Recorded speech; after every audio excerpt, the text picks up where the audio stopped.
मित्रांनो, जय जवान जय किसान. मी एक शेतकरी नागेश जन्मवणे. आता नगर परिषद निवडणूक आहे, आचारसंहिता चालू आहे. त्यामुळं मी व्हिडिओ टाकणं बंद केले जरा असे जिल्हा परिषद निवडणुकीचे. तर लगेच काही लोकांना वाटायला की यानं माघारच घेतली का काय. अरे बाबा, आम्ही खानदानी कट्टर शेतकरी हो, आम्ही माघार घेणारी नाही. आता याची कमेंट पहा या झाकण झुल्याची. आता याचं म्हणणं आहे तर बुवा तुरीच्या शेंगा खोट्या येतात.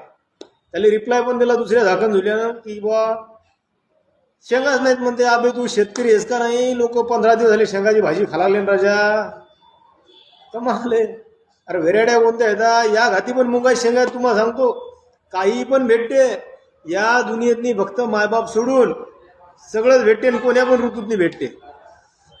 आता ते म्हणते तुम्ही आता बाबासाहेबांचेच गाणे जास्त चालू केले. आता मान्य आहे बुवा बाबासाहेब तुमचे आहेत, पण आम्ही समजतो बाबासाहेब हे सगळ्या जगाचे आहेत, कारण त्याने सगळ्यासाठी केलं. तर आता तुम्हाला सांगतो, आता तुम्ही हे व्हिडिओ पहा. याले 3 वर्षाचा व्हिडिओ आहे. त्या वर्षी माझं इथं भाषण होतं पुन्हा त्या कार्यक्रमातनी मी सहभागी होतो मोठ्या.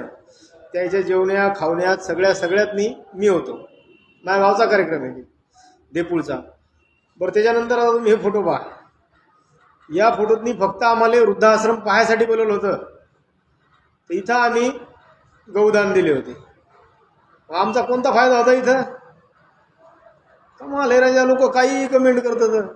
जी मनात येईल ती 2 रुपये डबडं घ्यायचं घरून कमेंट करायची. पहिले शहानिशा करायची. बरे 2च व्हिडिओ नाही तर तुम्ही अजून ID चेक करा, त्यातनी व्हिडिओ पाहा तुम्ही अजून पण बाबासाहेबांच्या गाण्यावर आहेत का नाही. राहिला विषय की बुवा म्हणता तुम्ही, मग तुमचं एक खरं आहे की बुवा समजा जिल्हा परिषद निवडणुका लागल्या मग बाबासाहेबांची व्हिडिओ काढून हे होणार आहे, समजा मतदान वळणार आहे.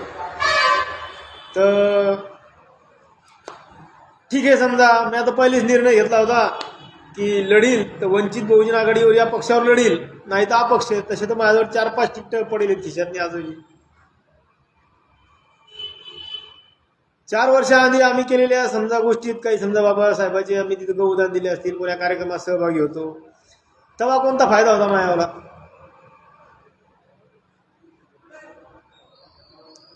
कोणाचा अंत माणसानं पाहावा नाही बरं का, की कोण किती पाण्यात आहे. तर एकदा नगर परिषद निवडणुका होत्या, मी हाऊस मैदानात उतरायले. अरे मी मैदानातून अजून उतरलो नाही, त्यातनी गेलो नाही, माघारी फिरलो नाही, तर तुम्ही लगे म्हणालच की बुवा निवडणूक लढवायची नाही का. सांगितलं ना, फॉर्म भरण्यापासून तर निकाल लागेपर्यंत मी तुमच्या संघ टाकणार हो, कारण